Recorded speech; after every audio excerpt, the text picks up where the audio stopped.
النار، یہ حدیث بڑی یہاں پر پڑھی جاتی ہے کہ کوئی بھی بدعت پر عمل کرنا وہ گمراہی ہے اور گمراہی میں جہنم میں لے جاتی ہے۔ مگر سامعین،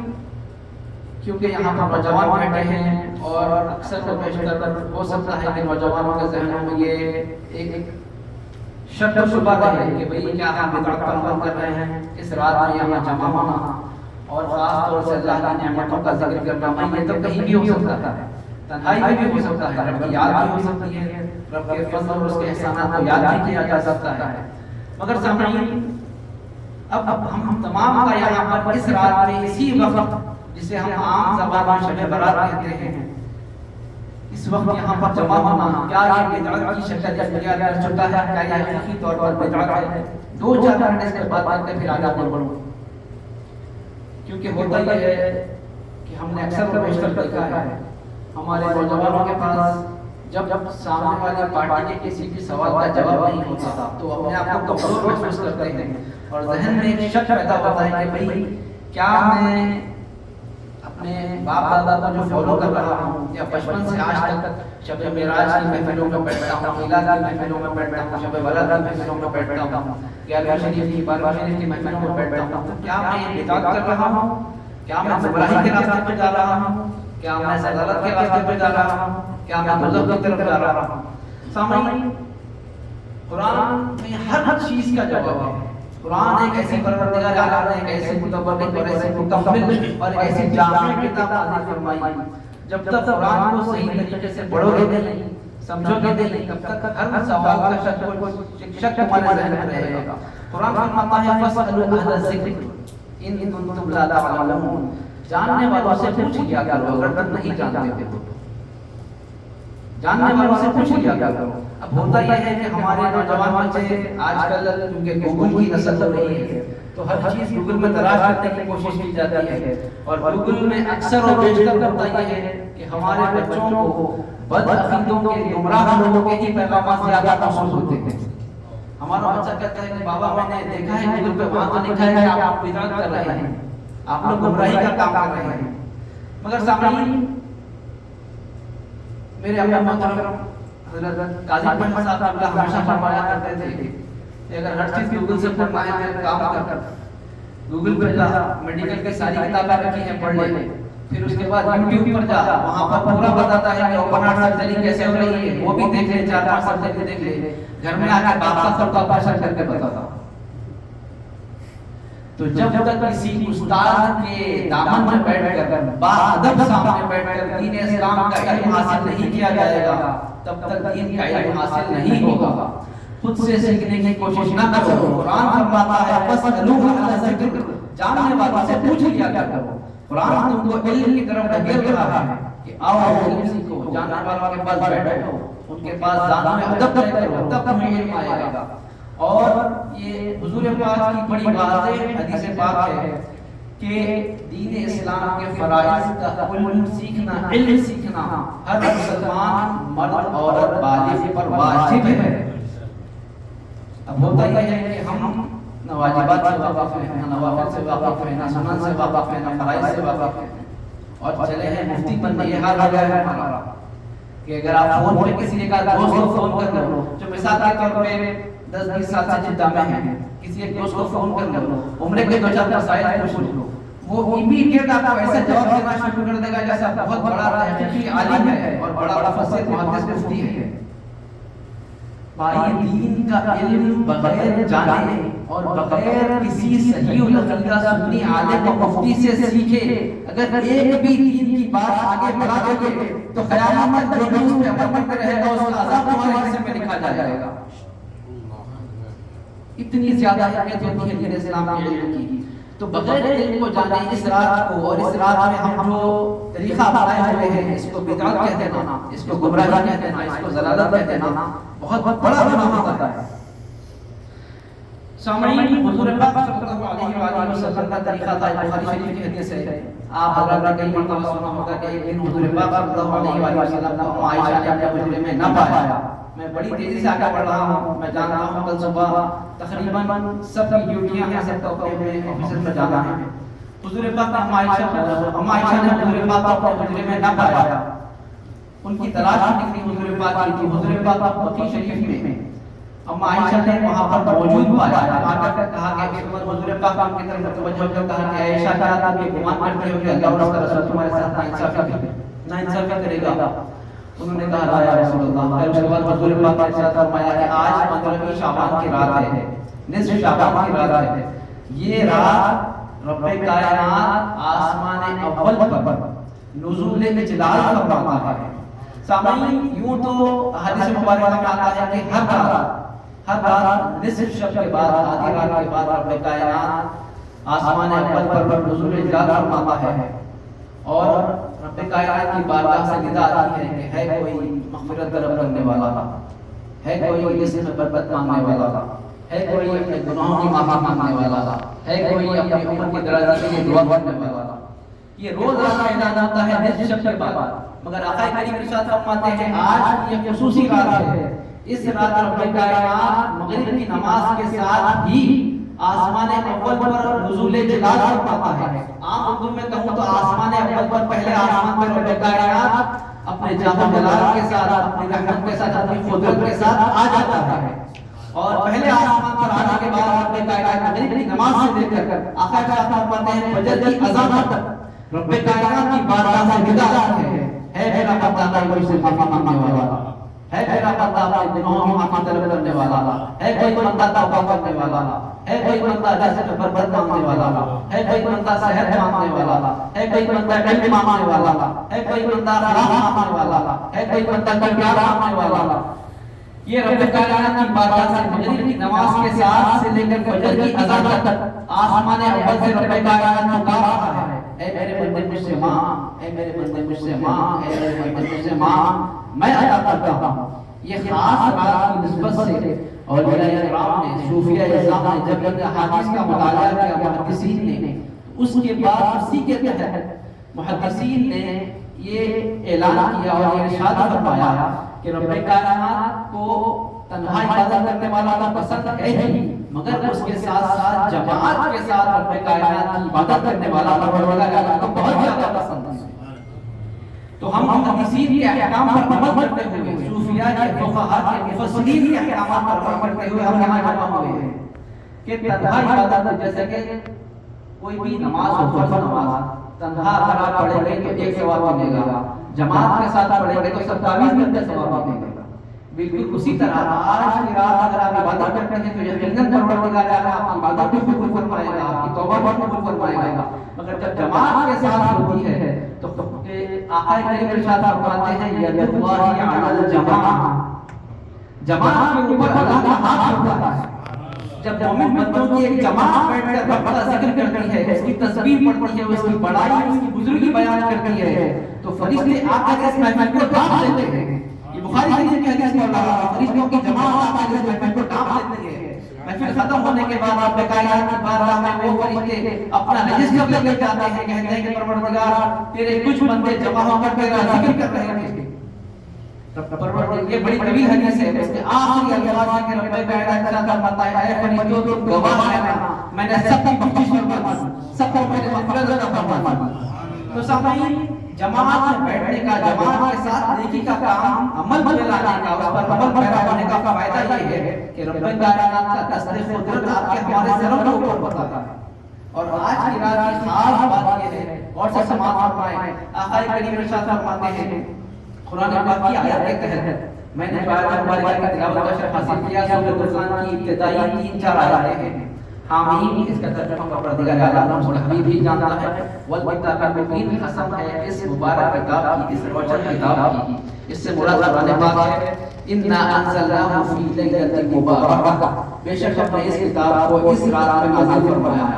اب یہاں پر سوال یہ ہوتا ہے کہ بھائی ہم تو بچپن سے سنتے آ رہے ہیں کہ قرآن پاک شب قدر میں نازل ہوا، یہاں پر مفسرین لکھتے ہیں لوح محفوظ سے قرآن کو اس رات میں پہلے آسمان پر نازل کر دیا گیا تھا۔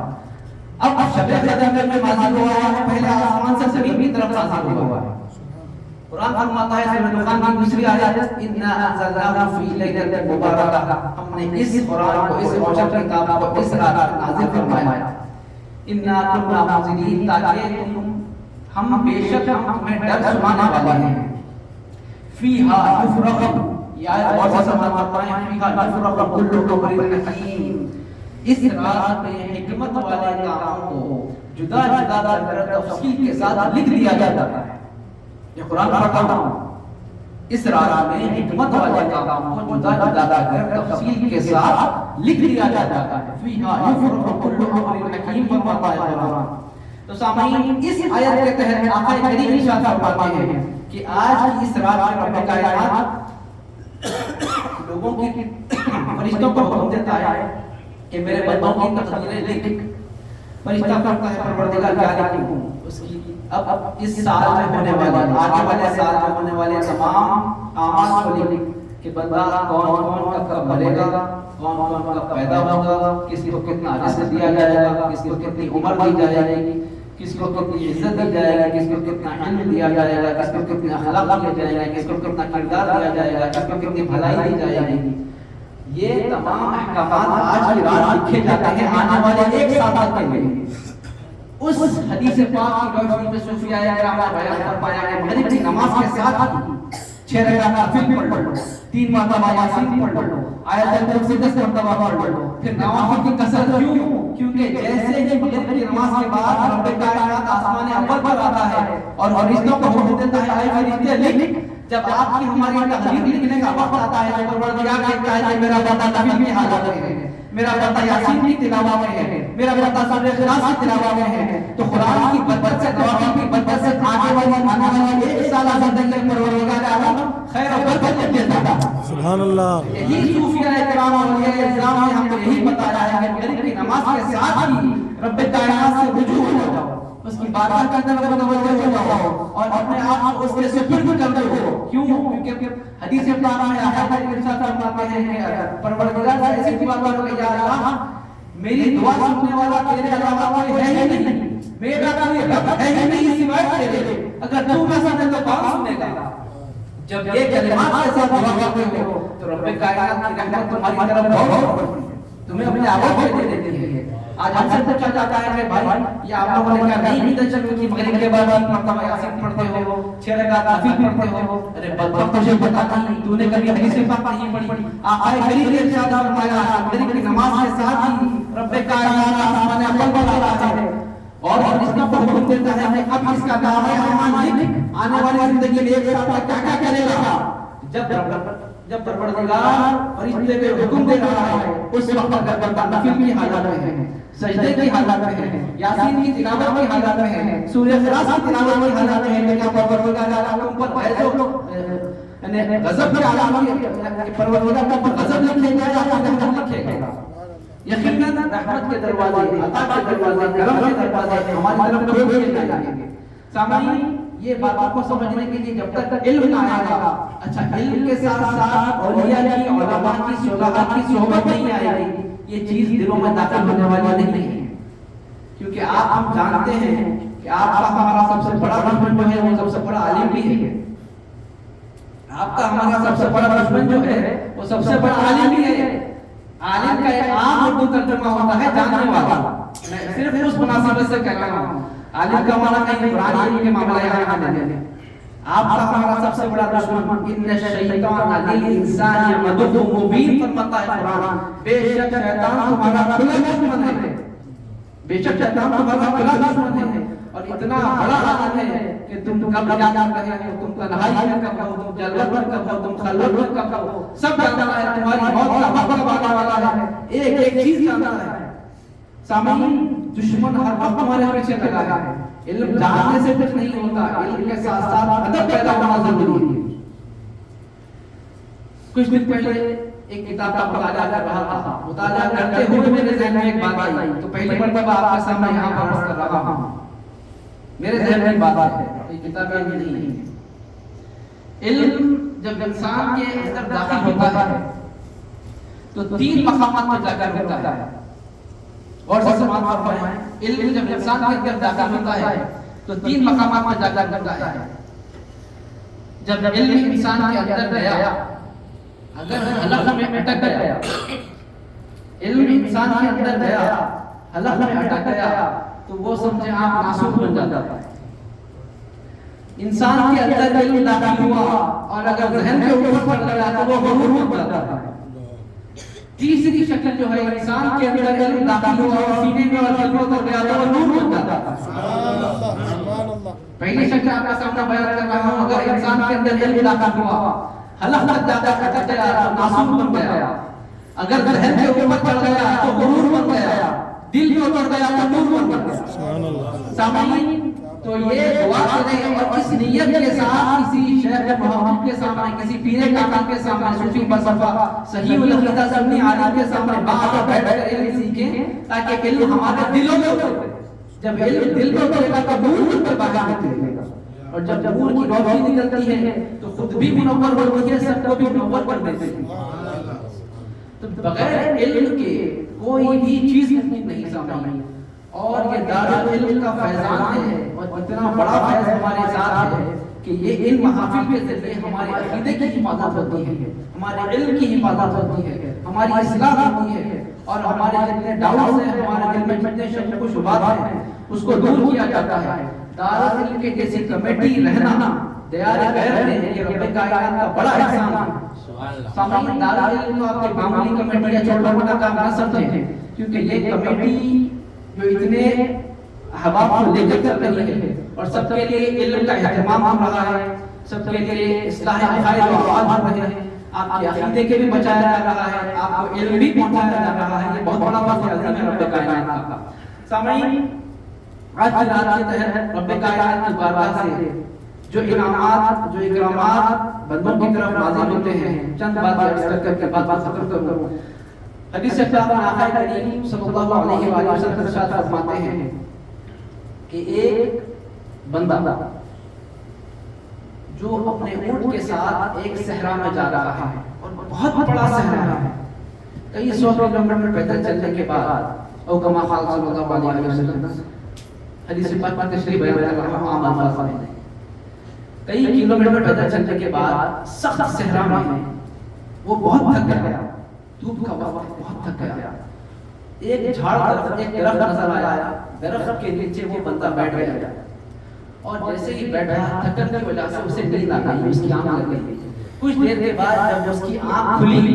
تو اس نے دیکھا کہ اس کا اونٹ بھی غائب ہے، اور اونٹ کے اوپر کھانے پینے کا جو بھی سارا سامان تھا وہ بھی چلا گیا اونٹ کے ساتھ۔ وہ ادھر دیکھتا ہے، ادھر دیکھتا ہے، کبھی مشرق، کبھی مغرب، کبھی شمال، کبھی جنوب، چاروں طرف بھاگتا ہے، اسے اونٹ نظر نہیں آتا۔ اور سامعین، آپ جانتے ہیں کہ ریگستان میں